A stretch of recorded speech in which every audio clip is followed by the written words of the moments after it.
बिस्मिल्लाहिर्रहमानिर्रहीम। अस्सलाम वालेकुम दोस्तों, क्या हाल है? ठीक है, अल्लाह पाक आपको सलामत रखे, शादाबाद रखे। तो दोस्तों, मैं आज आपको दोबारा अपने चैनल पे खुश आमदीद कहती हूँ एक नई वीडियो के साथ। तो आज मैं अपने किचन में बनाने जा रही हूँ बादामों का हलवा। तो इसके लिए हमें ज़्यादा चीज़ें तो नहीं चाहिए, लेकिन ये है कि जो भी बहरहाल हर चीज़ के लिए कोई चीज़ तो होती है ना। तो इसके लिए मैंने ये दो लीटर दूध लिया है, ये चूल्हे के ऊपर रख दिया मैंने। तो ये देखें, ये जब तक आधा नहीं हो जाता तब तक हम इसको बॉयल करेंगे। और इसके लिए ये 1/4 कप बादाम है कुटे हुए, और ये 1/4 कप चीनी है, ये 1 टेबलस्पून आटा है, और ये एक बड़ा लेमन है, ये 2 टेबलस्पून हो जाएगा, 2 हो जाएगा या 2.5-3, इतना ही, बहरहाल ज्यादा नहीं है ये। तो इसके लिए हम ये इसको जब तक ये आधा नहीं रह जाता तब तक हम इसको बॉयल आता रहेगा, इसको पकाते रहेंगे। जब आधा हो जाएगा फिर उसके बाद जो है ना हम अगला काम शुरू करेंगे। देखें, ये 2 लीटर दूध था, तो ये खुश्क होके तकरीबन 1 लीटर रह गया। दूध तो आप कोई भी ले सकते थे, कि चाहे आप फ्रेश मिल्क ले लें या कि डिब्बे का दूध ले लें, कोई भी ले लें, लेकिन मैंने फ्रेश लिया है। तो इसमें मैंने 2-3 इलायचियां जो है ना वो डाली हैं। तो ये हमारा हाफ हो गया है दूध। तो अब हम इसमें शामिल करते हैं, ये देखें, ये जो मैंने ये लेमन जूस लिया था, इसमें थोड़ा सा पानी, बिस्मिल्लाहिर्रहमानिर्रहीम, पानी शामिल करेंगे और इसको अच्छी तरीके से मिक्स करेंगे। मिक्स करके तो इसको थोड़ा थोड़ा करके तो उसमें शामिल करते हैं। बिस्मिल्लाहिर्रहमानिर्रहीम, इसमें थोड़ा थोड़ा करके हम ये लेमन जूस डालेंगे और इसको हम हिलाते जाएंगे ताकि ये जो है ना दूध अच्छी तरीके से फट जाए। अगर इतने जूस से हमारा ये वाला दूध जो है ना ये फट जाता है तो फिर हमें तो मजीद डालने की ज़रूरत नहीं होगी। अगर ना फटे तो फिर इसको और इसमें शामिल कर दें, या ये है कि जैसे वो सिरका वगैरह होता है वो शामिल कर लें। कि मसलन हमारा मकसद ये है कि ये दूध जो है ना ये फट जाए और इसका ये अलग अलग दूध और पानी जो है ना ये अलग हो जाए।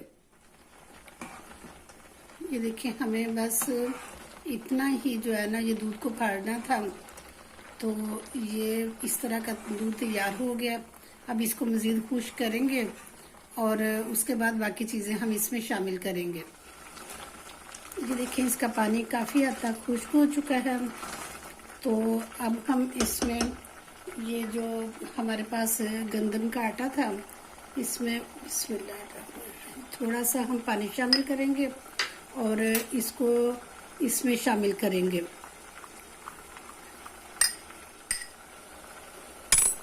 ये देखिए, तो ये है कि मुसलसल चम्मच जो है ना ये हम हिलाते जाएंगे।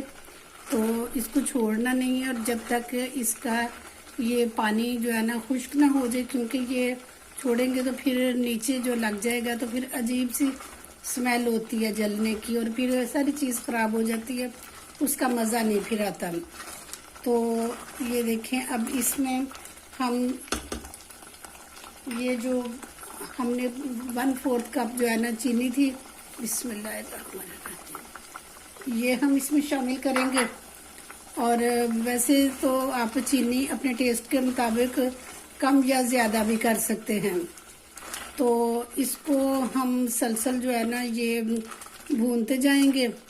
तो अब हम इसमें शामिल करते हैं ये देसी घी, ये 3-4 चम्मच जो है ना इसमें मैं देसी घी शामिल करूंगी, और इसको फिर जो है ना हम भूनते जाएंगे। तो जब तक कि ये बिल्कुल जो पैन है ये इससे अलहदा ना हो जाए हमारा हलवा, तो तब तक हम इसको भूनेंगे। और इसमें साथ ये शामिल करती हूँ ये जो बादाम थे, इनको क्रश करके मैंने रखा हुआ था। बिस्मिल्लाह। और अब हम इसको भूनते जाएंगे। ये देखें जी, हमारा हलवा बनके बिल्कुल तैयार हो गया। ये बादामों का हलवा बिल्कुल तैयार है। ये देखें बिल्कुल घी ऊपर आ गया और पैन से अलग-अलग हो गया। तो अब हम इसको डिश आउट करते हैं। ये बहुत टेस्टी ये बनता है। आप एक दफ़ा इसको बना के देखें और फिर आप बार बार बनाएंगे इसको। मैं अभी अब इसको डिश आउट करती हूँ। ये मैंने थोड़े से बादाम बचाए थे, ये ऊपर डाल दिए हैं। तो दोस्तों, ये थी मेरी आज की रेसिपी। अगर आपको ये मेरी रेसिपी पसंद आई है तो प्लीज़ कमेंट बॉक्स में लाजमी बताएं। तो मेरे प्लीज़ चैनल को सब्सक्राइब लाजमी कर दिया करें। तो बेल आइकन को भी लाजमी दबा दिया करें ताकि हर आने वाली नई वीडियो आप तक बआसानी पहुंच सके। तो इसके साथ ही इजाज़त चाहती हूँ। इंशाल्लाह नेक्स्ट दूसरी वीडियो के साथ दोबारा हाजिर होंगी। तब तक के लिए इजाज़त दें। ओके जी, अपना बहुत ख्याल रखना। अल्लाह हाफिज़।